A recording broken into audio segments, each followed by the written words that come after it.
Shalom, selamat malam semuanya.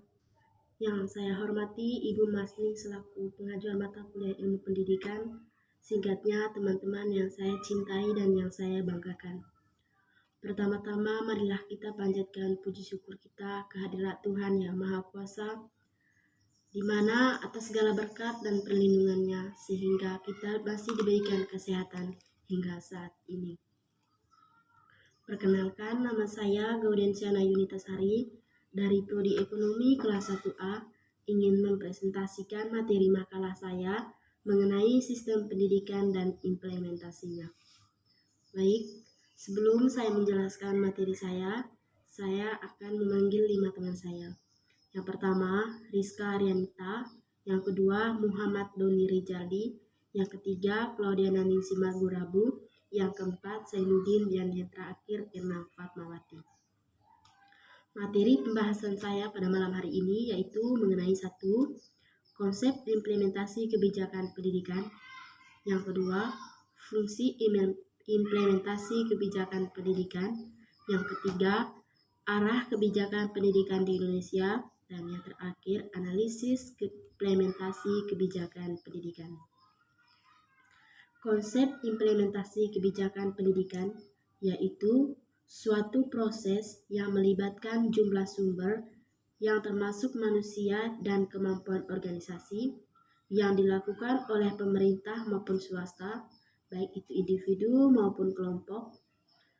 Proses tersebut dilakukan untuk mencapai tujuan yang telah ditetapkan sebelumnya oleh pembuat kebijakan. Apa itu kebijakan pendidikan? Kebijakan pendidikan yaitu pola formal yang sama-sama diterima oleh pemerintah atau lembaga, sehingga dengan hal itu mereka berusaha mengejar tujuannya. Ciri-ciri kebijakan pendidikan: yang pertama, memiliki tujuan pendidikan. Yang kedua, memenuhi aspek legal formal. Yang ketiga, memiliki konsep operasional. Yang keempat, dibuat oleh yang berwenang. Yang kelima, dapat dievaluasi. Dan yang terakhir, memiliki sistematika. Fungsi implementasi kebijakan pendidikan itu ada 3. Yang pertama, pedoman untuk bertindak. Yang kedua, batas perilaku. Dan yang terakhir, bantuan bagi pengambilan keputusan. Arah kebijakan pendidikan di Indonesia yaitu ada 6. Yang pertama, mengupayakan perluasan dan pemerataan. Yang kedua, meningkatkan kemampuan akademik profesional. Yang ketiga, melakukan pengharusan sistem pendidikan. Yang keempat, memberdayakan lembaga pendidikan.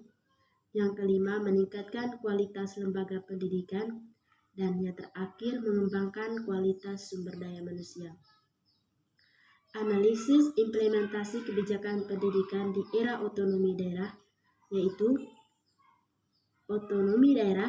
yaitu kebebasan untuk memelihara dan memajukan kepentingan khusus daerah dengan keuangan sendiri, menentukan hukuman sendiri, dan pemerintah sendiri.